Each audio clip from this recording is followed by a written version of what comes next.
Now here we see the David Tennant in an unfamiliar situation. Notice his mannerisms and the way he tries to settle into his surroundings. He doesn't know where to put his limbs. He's seen other people do it, but this is not his strong suit. Notice how the others avoid his eye contact. The Tennant glare, they call it. This is a classic Tennant move. Don't look in his eyes. Notice again his body language and the way he tries to convey what he's saying. He's scared. Pluck off the bull's horns and set them in my forehead. And let me be vilely painted.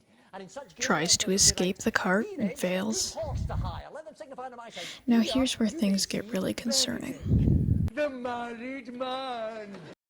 Now I know this might be hard to watch, but please pay attention to this clip. Look at the distress in his eyes, the manic movements of his body. Moving on, here we see the Tennant in an unenriching environment. He lies helplessly and alone. Notice how the townspeople ignore him. They don't help him, but they don't attack him either.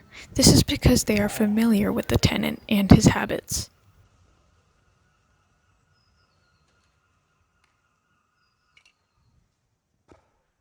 But look at him. He barely knows what his legs are for anymore. He tries helplessly and hopelessly and fails.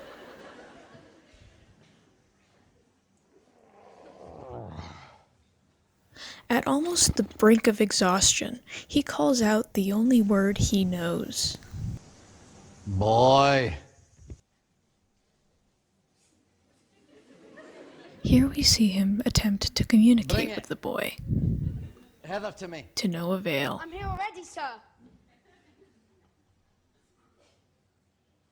Here we see the intimidation tactic of the Tennant glare again.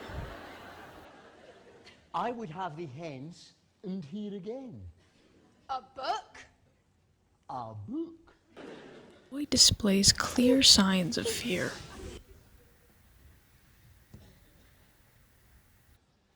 And flees.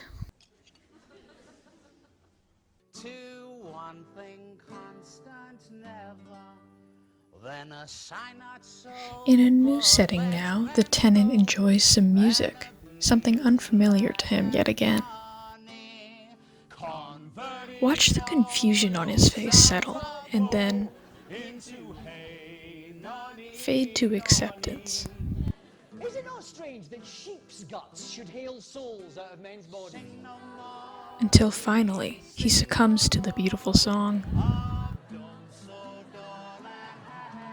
Finally, we see the signs of a content Tennant, happy with his surroundings and stimuli.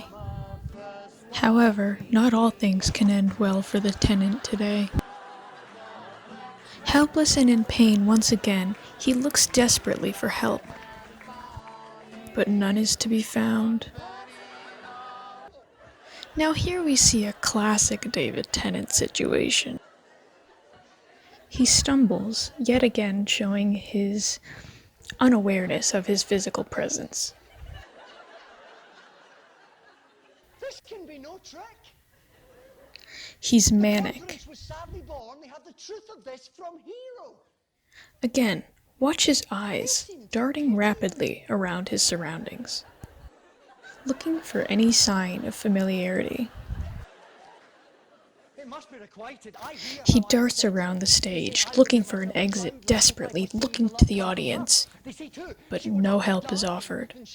He is merely an actor in this play, and they have no reason to offer him help. Happy are those that hear their detractions and can put them to mending. He succumbs to his role on the stage. Say, the lady is fair.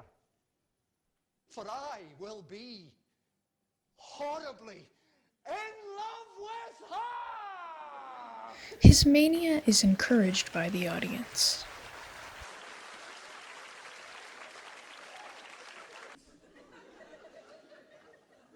Watch again how he uses the tenant glare to seek validation from the audience.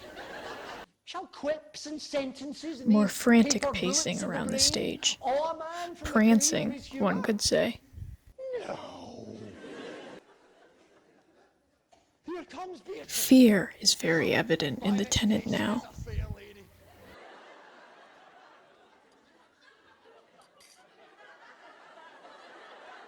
His unmoving expression and stature are evident of the playing dead method.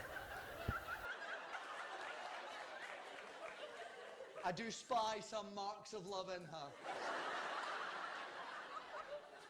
Against my will. Against his co-star's better judgment, she initiates eye contact with the tenant. This is very dangerous, and I do not advise you to do this at home. For those thanks, then you took pains to thank me. Luckily for her, the tenant remains still, yet unnerving.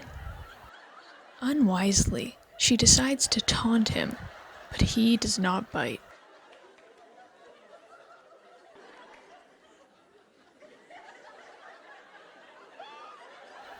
Obviously, he's on the verge of a complete mental breakdown.